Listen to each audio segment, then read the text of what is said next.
thrilling adventures of the shadow are on the air. Brought to you each week by the Blue Coal Dealers of America. These dramatizations are designed to demonstrate forcibly to old and young alike that crime does not pay. Good afternoon, ladies and gentlemen. This is Bill Zwack, pitch hitting for his sick pal, Ken Roberts, and telling you that the shadow starts his adventure in just a moment.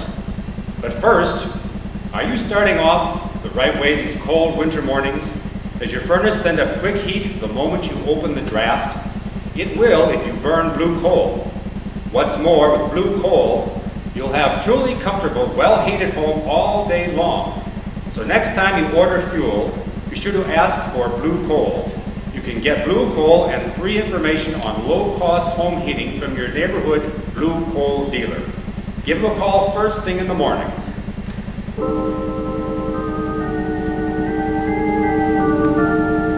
The Shadow, mysterious character who aids the forces of law and order, is in reality Lamont Cranston, wealthy young man about town. As the Shadow, Cranston is gifted with the hypnotic power to cloud men's minds so they cannot see him. Cranston's friend and companion, the lovely Margot Lane, is the only person to whom the voice of the invisible shadow belongs. Today's story, The Ghost Building.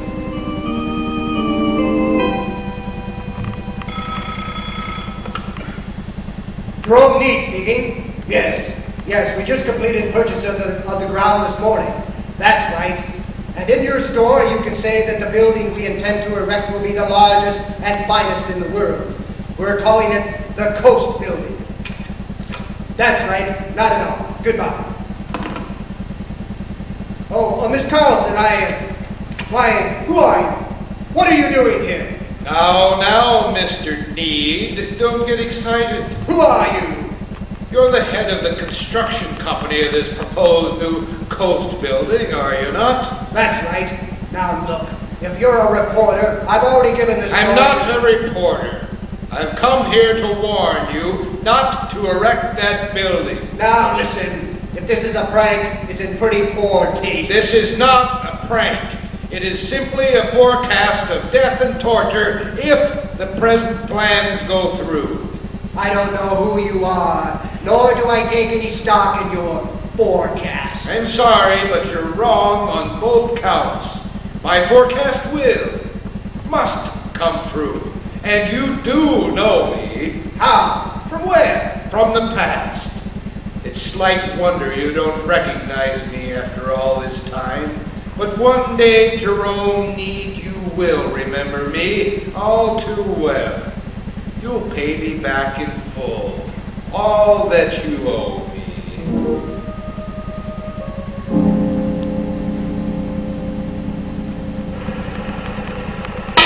Hey, watch yourself. You almost missed that ribbon. All right. I was just thinking. You ain't supposed to think. You're supposed to catch ribbon. That's what I was thinking. Here's one now when my kid says to me, hey, Pop, what are you doing with the putting out the largest building in the Royal? And you'll say what? Oh, then a guy threw me a ribbon, and I caught a ribbon. Then a guy threw me a ribbon, and I caught the ribbon. Then a guy threw me the ribbon. He catch that one now that's coming. Oh, no, I didn't see it. Look out! Don't lean over like that, Mike! Look out!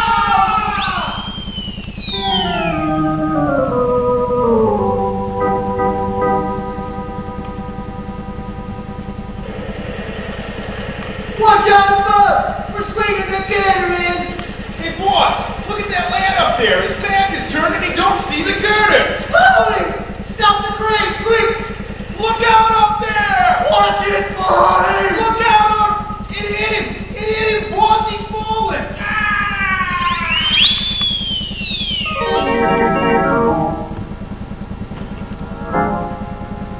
Too many men died, that's what. Too many men die on this job. Hey, you gotta take chances in this business, Joe. Not me, I don't. Too many dead men at the foundation of this building died. I got Ann and the kids to think about. Ah, you're talking screwy. We're safer up here than them guys on the street. Besides, Ann and them kids get to eat, don't they? Sure, don't worry, I'll feed them. But not from this job. I'm going below and quit now. This coast building is jinx. Okay, good luck, Joe. Yeah, so long, kids. So long, Joe. Hey, watch your step. Joe, hold on. Ah!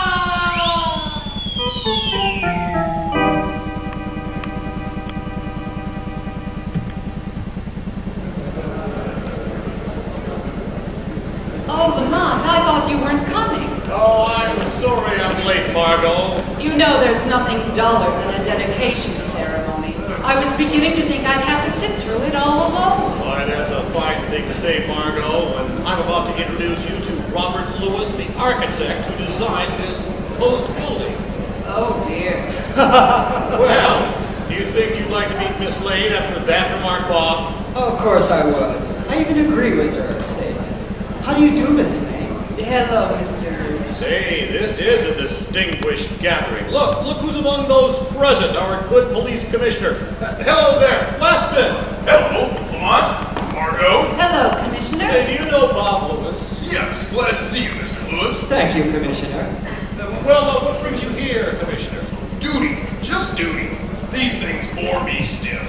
You waste half a day listening to an old stuffed shirt like Jerome Need take a lot of bows and watching him lay a cornerstone. Why, Commissioner, is that a nice way to talk about one of our leading citizens? Leading citizen, my man. Need is as crooked as a corkscrew. Why, if he didn't hold a high political office, the judge would have thrown the book at him years ago. Furthermore, if we take what he Ladies and gentlemen, Well, here's your friend, Mr. Need now. ladies and gentlemen, it gives me great pleasure to dedicate this glorious edifice. Although there were several unavoidable delays in the building's construction, we are still finished on schedule. And today I'm justly proud to present to our fair city the world's largest and most modern structure. I would like at this time... Enough of your lies, Mr. D. What was that? Someone has cut into the public address system. But there's no one standing beside him. I shall continue your speech for you, Mr. Need. I shall continue your speech for you and tell the truth about this great building of yours. Where is that voice coming from? It's useless to attempt to find me, so you'll just have to listen. Let's hear what he has to say, Margot. That's better. Many months ago, I warned Jerome Need not to try to erect the coast building.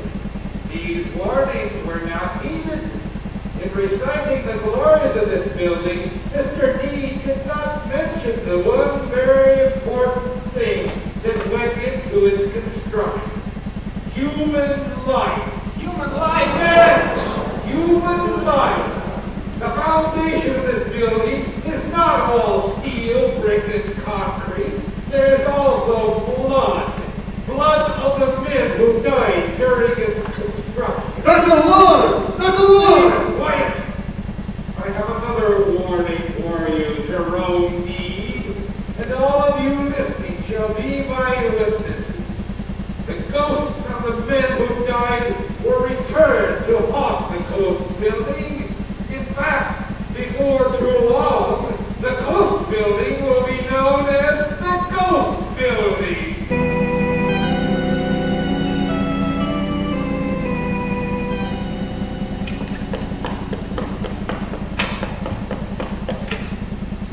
Oh, good afternoon.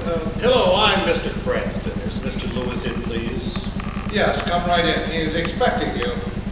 Oh, Bob, Mr. Cranston is here. Right now. I'm Bob's Uncle John. Oh, how do you do, sir? This is Miss Lane. How do you do? Hello. Hello, Lamont. Miss Lane. Won't you come into the study? Thank you. I'll have some tea prepared, Bob. Thank you, Uncle John. Right in here, Lamont. Miss Lane. Thanks. Has anyone learned about that voice that cut in on Mr. Need's speech yesterday, Bob? Yes, whoever it was hooked up another mic on the line inside the building. I see, but you haven't learned his identity. No, won't you sit down, please? Frankly, I'm worried, Lamont. I'm worried because the coast building has meant everything to me. I don't know if I've ever told you of my earlier life. Why, no, you haven't, Bob. Well, I was brought up in an orphanage. Now, the only reason I tell you this is so that you might understand how important this job has been to me. You see, ever since I left the home, my one ambition was to find success as an architect. Which you certainly have. Well, I thought so too until yesterday, but now I'm not so sure. Oh, what do you mean, Bob? Well, if the coast building turns out to be as that voice predicted, if it is jinxed, then all my hopes are ruined. Why, surely you're not going to let an idle threat spoil this great trial. I don't think it was an idle threat. Well, why do you say that? Well, let me show you this personal message that I discovered in this afternoon's paper. I chanced on it in the classified section. Here you are. Lamont, read this. Where is it?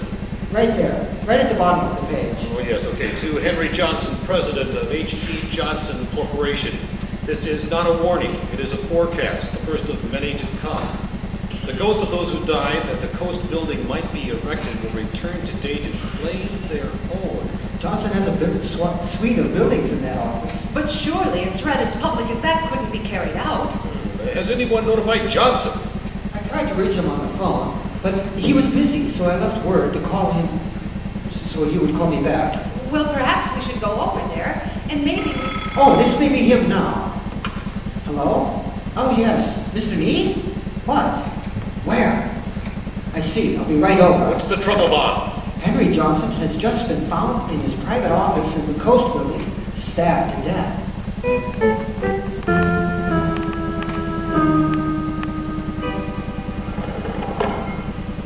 Going down, 70th floor. Well, if I can crowd in here. Step right in, sir. Move to the rear of the car, please. We'll make room for you, Bill. Oh, hello, Fred. Aren't you going home a little early? Yes. To tell you the truth, Fred, I read that personal in the paper today, the one that forecast death for everyone using the express elevator at exactly 5 o'clock. So I figured I'd beat the rush. Superstitious? No, just careful. Well, it's a good thing you're not superstitious because your watch is wrong. It's exactly 5 o'clock now. 5 o'clock? Stop the elevator! Stop the elevator! I can't. It's out of control.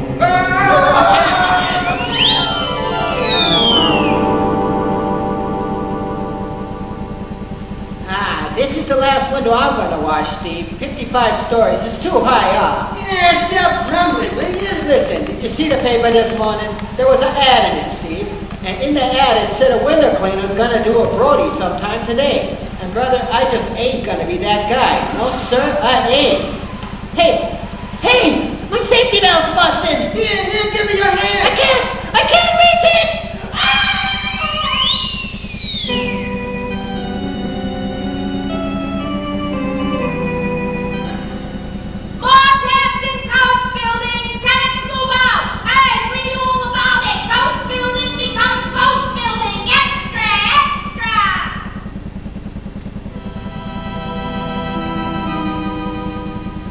Now look, Mr. D, I didn't ask you to headquarters to get your opinion on what's legal and what isn't legal. That goes for you too, Mr. Lewis. Commissioner, I'm not arguing with you at all. Oh, aren't you? Both Miss Lane and Mr. Cranston here know that I'm just as anxious as you to solve this mystery. That's true, Commissioner. All right, Cranston, let me handle this. Well, I can't say I think too much of your handling so far, Weston. Oh, no, Mr. Need. Well, suppose you toy with this little statement for a few minutes. I'm arresting you on suspicion of murder. What? Why, of all? What do you base this on? Have you got any proof? Now, wait a minute, all of you. I've got a story to tell. It won't take long, but it definitely links you, Mr. Need, with these mysterious deaths. Oh, this is ridiculous, but go ahead. Let's hear your accusations. I've been checking the newspapers to learn who's sending those fatal ads in the personals column, and I've learned that they've been sent from various substations and paid for by postal money orders, signed by different aliases. Why does this cast suspicion on me? Well, in the first place, Need, I've known you as a crook for many years. Why, you... But your fatal mistake was brought about by your overconfidence. You see, the newspaper, on orders from me, did not publish the last warning they received. They turned it over to me. What are you driving at, Weston? This particular warning was addressed to Jules Seaborn, president of Seaborn and Ed one of the few remaining tenants in the building. It said he'd be killed this afternoon. You warned Mr. Seaborn. Not personally. I left word for him to contact me. However, the warning wasn't necessary because I have the would-be murderer here in my office. Weston, I demand to know why you say that. Because, as I said before, overconfidence led to your mistake. This last message to the paper was paid for by a money order, signed by a person named Dean. D-E-E-N. Dean? Now do you understand? Obviously, Dean is need spelled backwards. Dean, huh? I'm beginning to understand. Tell me, Weston, was there any first initial accompanying the name of Dean? As if you didn't know. Yes, my friend, the first initial was J. J for Jerome. I thought so. John Dean. What? He was the one who warned me not to put up the Coast building. He said you'd pay me back for what you owe me. Who are you talking about, me? I can't say just yet. Can't say? You're under arrest for murder and you can't say? Hello, Commissioner Weston speaking. Oh, hello, Commissioner. This is Julius Seaburn. You called me? Yes, Seaborn, I did. I thought you might know that I intercepted a newspaper ad today that forecast your being the next victim in the Coast building. Oh, I see. Well, I wouldn't worry about that if I were you. No one is going to view me in the middle of the afternoon in the world's largest office building. Besides, my secretary's right outside the door, and she... Who's that? What are you doing here? Seaborn, what in blazes is that? Put that down now. I said put that down. Oh. Seaborn! Seaborn! I told you I was innocent, Commissioner. Well, Commissioner, who's your murderer now?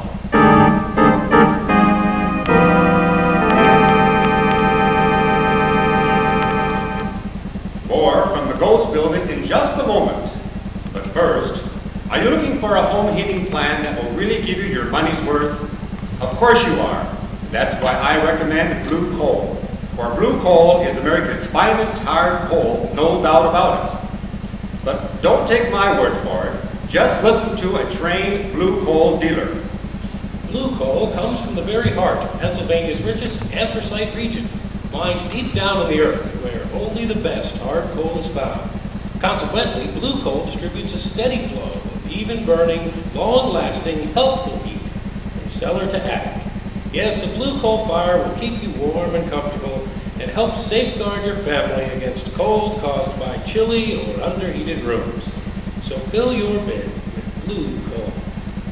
Yes, my friends, all part of the Blue Coal plan for better heat at less cost.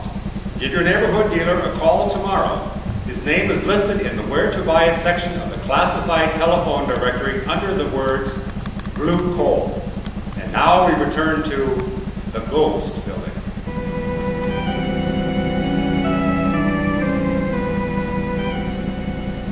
I realize that there's a slight penalty for illegal entry, Margot, but it must be done. Well, I'd like to know how you came by that bunch of skeleton keys, Lamont. In my spare time, I whittle them. In your spare time, you whittle them? That's right, I will. There we are. May I have that flashlight, please? Yes, here you are. Thank you. See, you better stay close to me, Margot. These murders that have occurred here in the Coast building, it's just possible. But what I'm seeking in Mr. Lewis' office may be pretty well guarded. I won't stray, don't worry. Let's have a look at this desk. I'll hold the flashlight for you. Yes, thanks, please. Lamont, what if a watchman or someone should see this light? They only check this floor once an hour. I made sure of that. Well, not so far. What are you looking for? A very important bit of evidence, and I hope to find it here, but it doesn't seem to... Hello, what's this? Letter? Isn't that what you're after, this letter? Oh, it isn't what I came after, but nonetheless, it just about cinches the case. Why? What's in it? I haven't even looked at its contents. The address on the envelope is all that I need. I'll show you what I have. What are you doing here? Steady, Margot. Answer me. Why are you here? You'll take that mask off your face, I might answer you. You will answer me now, or I'll shoot. Now look, we haven't any. Put out that flashlight, Margot. Duck! Why you?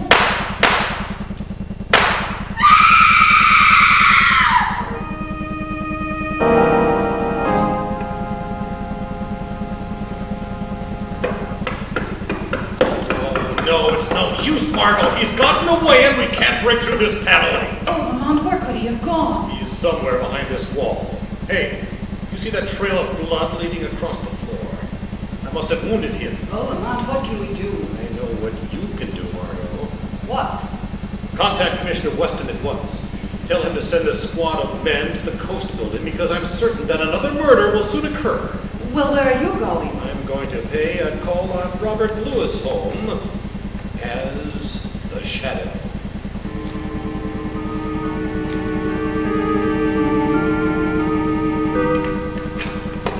Uncle John? Uncle John, is that you? Huh. I thought he came in. There now. Let me see. There's windows on the ground floor. Space for a store over here. What was that? Sorry to interrupt your work, Mr. Lewis. Who is it? Who's speaking to me? I am known as the Shadow. Where are you? I don't see anyone. I am standing right beside you, Mr. Lewis. But you needn't bother to look for me.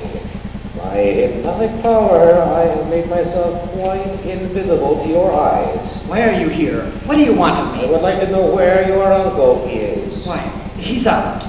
Then perhaps you can tell me what I wish to know about him. What is that? Is he really your uncle, Mr. Lewis? Of course he is. You're lying. Now see here, I don't intend to keep up with Then this. the man that you call your uncle is in reality your father. Isn't it true? No.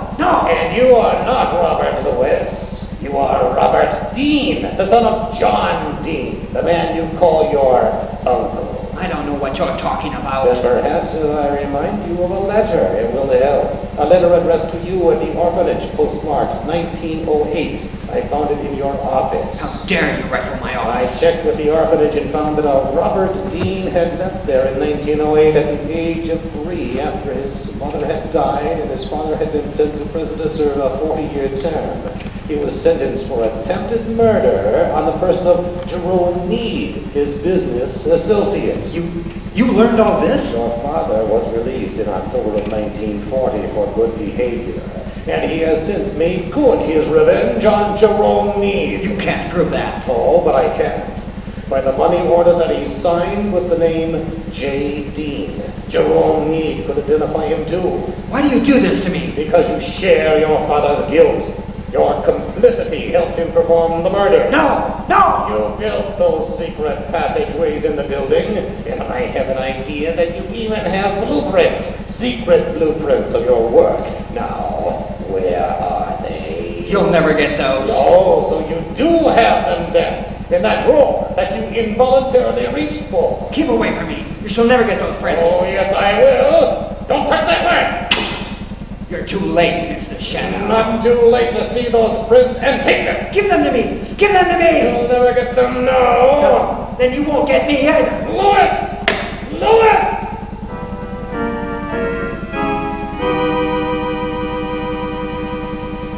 I hated letting Lewis get away, but at least I have the blueprints, Margot. Here, take a look at them. What are those circle numbers, Lamont? Well, number 1 was Johnson's office. Number 2, the elevator shafts. Number 3, the window ledge from which the cleaner fell. Number 4, Seaborn's office. But what is number 5? That's circle 2. Well, wait a sec here. I'll look below here, right here. Here we are, Margot. That's the conference room of the Board of Trustees. That must be the planned scene of the next murder. Mom, do you really think so? Of course, Margot. If another vicious killing is to be averted, we must get to the ghost building at once.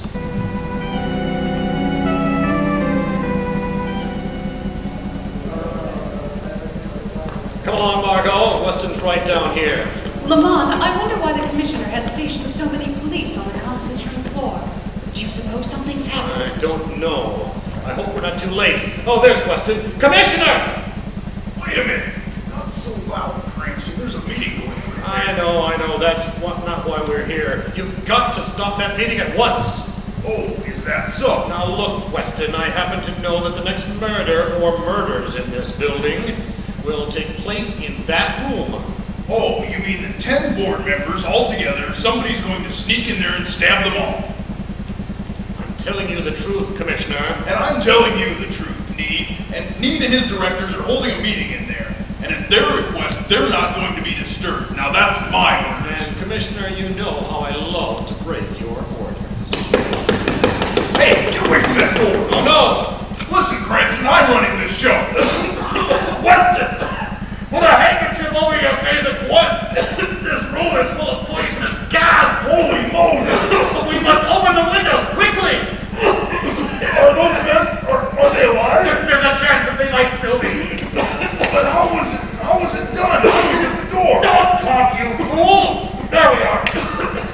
Keep taking as much of this as we can. Come on! Are you all right, Weston? Yes, Get some of the men in there. Bring those directors out. Yes, I'll send it. Hill, come on, you boys! Lamont, what happened? That room is full of poisonous gas. Oh my. It must have been released through the ventilating system. Are they dead? I don't know. I hope not. I haven't time to find out right now. Well, where are you going? The Shadow is going to follow the secret passageway in the blueprint that will lead him to the murderers.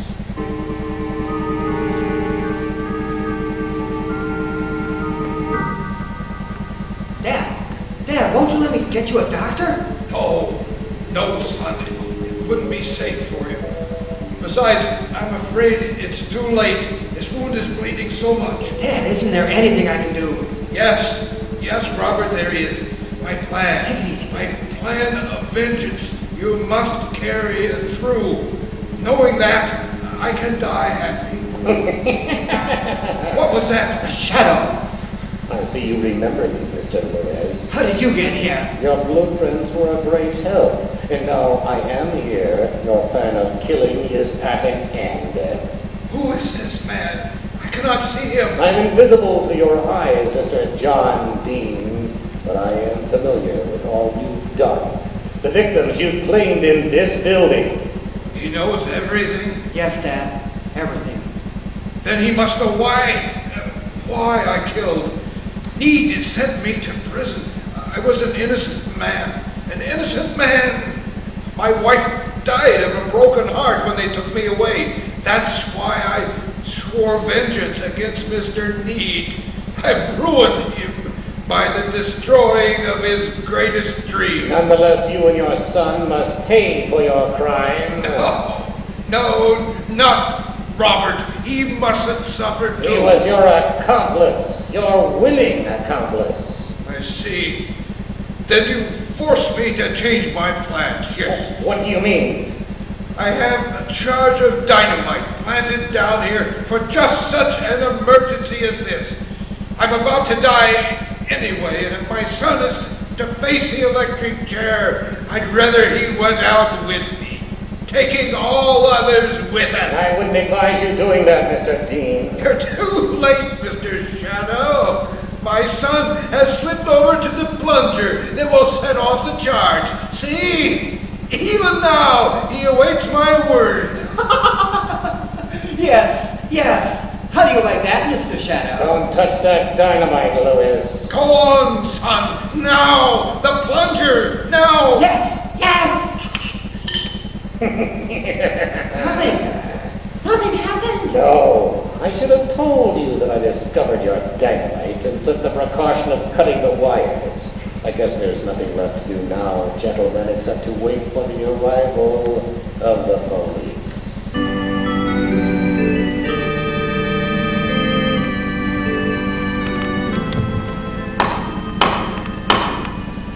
And so, before pronouncing sentence on you, John Dean, and your son Robert, I would like to point out to you and to all other members of society that no matter how great a grievance you have against an individual or individuals, you have neither a legal nor a moral right to seek a personal vengeance to atone that grievance.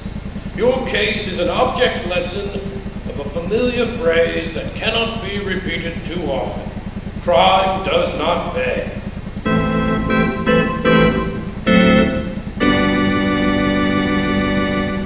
And now, before we hear from the Shadow again, a brief word from Fred A. Peters, American home heating expert. Mr. Peters.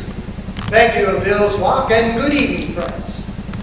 You know, of all the letters I've received recently, one from a man upstate interested me particularly. He wanted to know why his furnace fire kept dying out. Well, in the first place, a well-kept fire doesn't die out unless something is wrong with the draft. And if war draft may be due to any number of causes. So I advised him to get in touch with his neighborhood blue coal dealer. Since then, he writes me that a John Barkley trained serviceman discovered the trouble was a leaking connection around the smoke pipe where it entered the chimney. Of course, this caused him a great deal of unnecessary inconvenience until it was fixed. Well, I just thought I'd mention this as an example of a common complaint. One that by letting a qualified John Barkley trained serviceman give it the once over can easily be fixed. Customer service, just call your blue coal dealer in the morning. Thank you.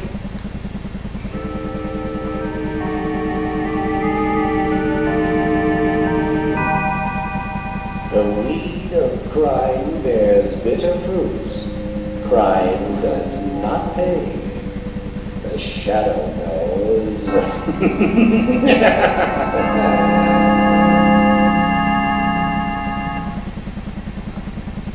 Today's story was produced by Fly By Night Productions in cooperation with WDBQ Radio. The characters, names, places, and plot are fictitious. Any similarities to persons living or dead is purely coincidental.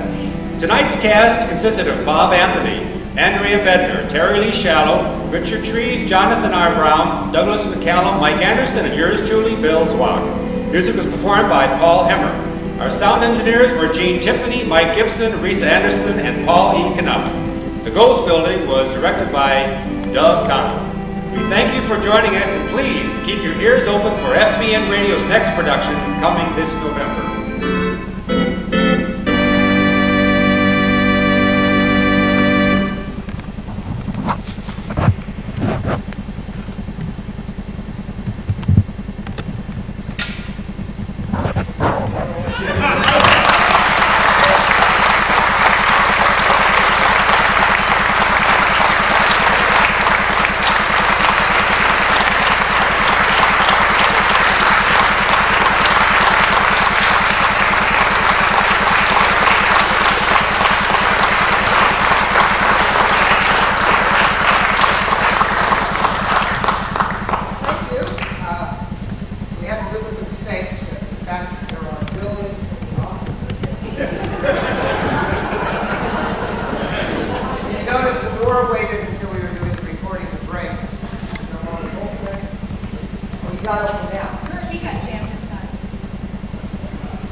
You know what?